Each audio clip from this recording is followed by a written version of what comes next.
बिस्मिल्लाहिर्रहमानिर्रहीम। अस्सलाम वालेकुम। वीडियो देखने के लिए आप सभी ने अपना कीमती वक्त निकाला। वीडियो के आगाज में ही मैं आप सभी का तहे दिल से शुक्रिया अदा करना चाहता हूँ। पाकिस्तानियों, मैंने अपनी साबका वीडियो में एक बात कही थी कि जब कोई इंसान अल्लाह ताला के कानून को चैलेंज करता है, अल्लाह ताला के अहकामात को चैलेंज करता है, नहीं मानता, तो सबसे पहले उसका जो दिमाग होता है वो फारिग हो जाता है। उसके अंदर सोचने की हिस्स खत्म हो जाती है, उसके अंदर इखलाकी जुर्रत खत्म हो जाती है, बर्बाद हो जाती है।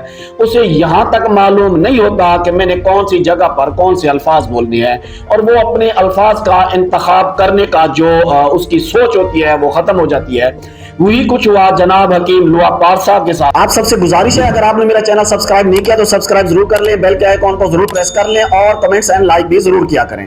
साबका बीवी जनाब आमिर लियाकत हुसैन मरहूम की दानिया शाह और उनके दानिया शाह के जो मौजूदा शौहर हैं हकीम शहजाद लुआपार साहब, उन्हें साइबर क्राइम FIA मुल्तान ने गिरफ्तार कर लिया है। जो इस वक्त ताज़ा तरीन इतलात सामने आई हैं वो ये है कि शहजाद हकीम ने वीडियोज में गुमराहकुन अफवाहें फैलाई और इदारों के खिलाफ भी वीडियोज अपलोड की, जिसकी बिना पर उन्हें गिरफ्तार किया गया। लेकिन उसके साथ साथ आपको बताता चलूं कि अभी रिसेंटली उन्होंने एक वीडियो भी अपलोड की थी जिसके अंदर वो बहुत ही गलत किस्म के अल्फाज इस्तेमाल कर रहे थे। जो रिसेंटली इंसिडेंट हुआ है पंजाब कॉलेज का, उस बच्ची के हवाले से इन्होंने बहुत ही इंतहाई नामुनासिब अल्फाज का इस्तेमाल किया, जो कि कोई भी आम इंसान या कोई भी मेरे ख्याल से जो शऊर रखने वाला या अक्ल रखने वाला इंसान है वो इस तरह के अल्फाज बयान नहीं कर सकता। मैं वो अल्फाज तो स्किप कर दूंगा, लेकिन उनकी गुफ्तगू आप सुन सकते हैं थोड़ी सी।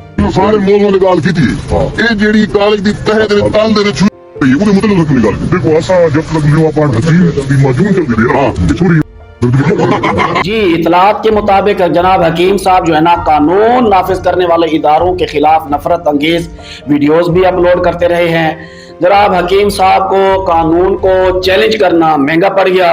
बहरहाल जी, FIA ने बहुत अच्छा कदम उठाया है, उन्होंने बहुत अच्छा काम किया है। बल्कि मैं तो कहता हूँ इस तरह के जितने भी लोग सोशल मीडिया के ऊपर हैं जो इस तरह के मवाद अपलोड करते हैं या जो कानून के खिलाफ मवाद अपलोड करते हैं या जो गैर मुहज़्ज़ब मवाद अपलोड करते हैं, उनके खिलाफ जरूर एक्शन लेना चाहिए इन्हें। दुआ है अल्लाह तबारक व तआला हमारे पाकिस्तान को अपनी हिफ्ज़ व अमान में रखे। मुझे दीजिए इजाज़त।